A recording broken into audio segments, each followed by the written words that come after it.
Jenny Hanivers, that's what they're called. These stingrays that have been carved and dried look so much more gruesome than I would have expected. They were being made for centuries, but I never really had heard of them. Apparently, they were used in the 16th century to trick people into believing that demons exist, and very effectively, I may add. When I found out about them, I immediately thought I could use one to finally beat my neighbor in the Halloween decoration competition.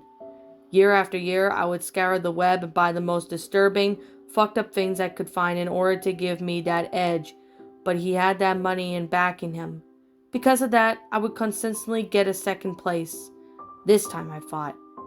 This time Jared will pay. A sick grin grew on my face as I dropped a couple of $100 on it without hesitation, despite the price. I had a feeling that this would finally bring the results I was looking for. I fully admitted that this behavior was a bit obsessive for what ordinarily would be a trivial matter, and looking back, we could have saved ourselves a lot more grief by just shutting up and living with it. However, over the course of several years, my rivalry with him grew into a hatred of lavish lifestyle. My family and I had been living across the street from his buff room for years. We had worked our asses off to live as comfortably as we did, and to watch someone trusted fun baby play loud music. Constantly bragged about his cars and different women in his house every night was just disgusting to us. All of us were bitter. Even my young daughter, who he had just kept that night with, and in his that night with his loud music and fascination, which all penetrated our soundproofing efforts. Previously, we had tried talking to the HOA about it. But if you know how they are, he paid them extra just so they can keep turning a blind eye for his obvious fractions. And just trust me, if you were in my shoes, I have a feeling you would understand the anger we all felt. I knew that if I could win just once, I could see the shock in his face. I could see him realize that not everything in the world is just given to people, and had workers, all will prevailed over arrogant, lazy sobs like him. That brings us to October of 2019 on the 1st. This was the date the box arrived, and the date was the whole mess started.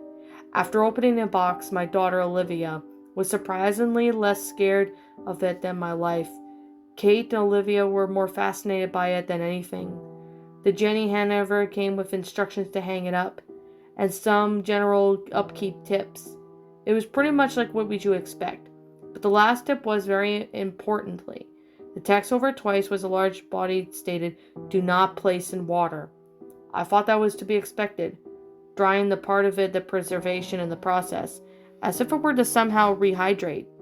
It would possibly start to smell like shit, and that would be probably a good $200 down the drain. I'm not completely sure why, but Olivia really liked this thing that she named it Herbert. She would play with it like a doll and even slept with it. Sometimes she asked to take it to a bath with it, but Kay and I told her that she shouldn't because it might ruin it.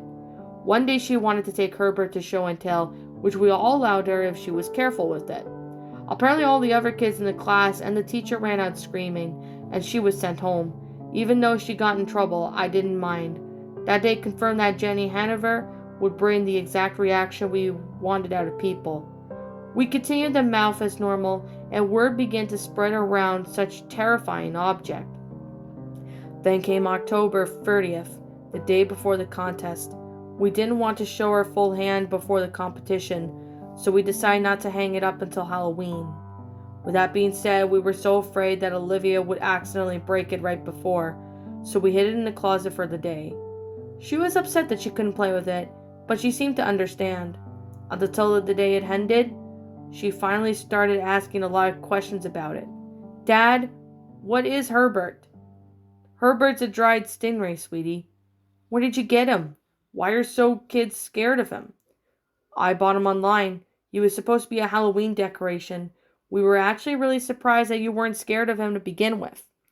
"Why can't I put him in water?" "He's dried up and pretty old. He'll probably start to smell bad if we do that." Why does he ask me to bring him with him to the tub, then? This question definitely threw me off a little. But you know kids and their imaginations, always running wild and creating friends with things like stuffed animals. I responded out of seriously, as any parent would. Well, maybe he'll come to life or something, I don't know. We all then went to bed early that night, as we all know we'd be decorating the house all day on Halloween. Around midnight, I was awakened to a scream coming from the bathroom. As I was rushed to the bathroom, I noticed the closet door was open, and I immediately thought I knew what had happened.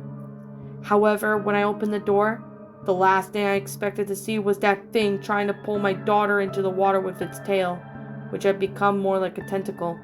"Kate, get the gun!" The thing that had kept this disgusting pale color, though, was very slimy to touch. I could tell this was just a disfigured stingray anymore, but something completely different.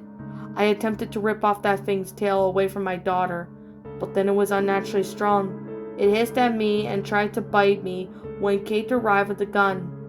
I immediately shot the tail to free Olivia, pushing her away from that thing. It thrashed about and let out a horrific screech as I unloaded the rest of my magazine to it. When it finally stopped moving, we took a moment to collect ourselves, and then we thought of how we should get rid of it. We definitely smelled as bad as I thought it would. I decided, despite the horrible experience and the bullet holes it had, I would hang it up right away just to get it outside. If we had gone this through too much with it, we might as well got rid of some use to it. When I walked into my porch, police officers arrived. They told me the neighbors told them to look into some gunshots that came from my house. I held up the thing, smiling, and just said, "It's okay, officers. Just a little monster in the house. You can come in if you like." One searched the place, and the others watched me hang up the little eldritch horror beast that was my Jenny Haniver. Sir, what the hell is that thing?" The officer asked me with a hand on his tester. "It's called a Jenny Haniver. It's just a disfigured stingray, really. Why the hell did you even buy that thing?" "I thought it would be good for a Halloween decoration." The officer and I continued to talk for a while. The others finished up his search. Of course everyone was okay, if not a little shaken. They left without any problems, but then we tried to go back to sleep. For obvious reasons, that wasn't working out for any of us, so we all gathered around the dining room table to talk about it, while having some snacks. "Hey Olivia, was that thing actually talking to you?" "It was." "What kind of things did it said?" asked Kate. "He wanted me to take a bath with him," she croaked as she began to cry. I threw up in my mouth. After excusing myself, I went to the bathroom. There I splashed some water on my face, pinched myself. I slapped myself in the face repeatedly and forced my eyes open and closed. I did everything I could to convince myself that this wasn't happening, while my wife was consoling Olivia. When I sat back down, my mind was still racing. "I'm sorry for putting you all through this," I said. "It's okay, Dad. You couldn't have known. I probably shouldn't even encourage playing with that dead animal anyway. Even it was a little weird. I could see why you did, honey. She seemed like she was having a good time. Come on, Olivia. Let's try to get some sleep. Tomorrow's going to be a big day," replied Kate. Only then we were able to get sleep. The next morning the thing was gone. I didn't really know what to think about that, but good riddance, I guess. We didn't really feel like putting up the decorations that day. The following year we sold all of our Halloween decorations we had and accumulated over the years so we could afford to move to a much calmer place. Where here there was no Jared. Here there was no possibility of that thing finding us. Here we could live in peace. Sometimes though, I still think about back that incident, wonder what the fuck happened to that thing.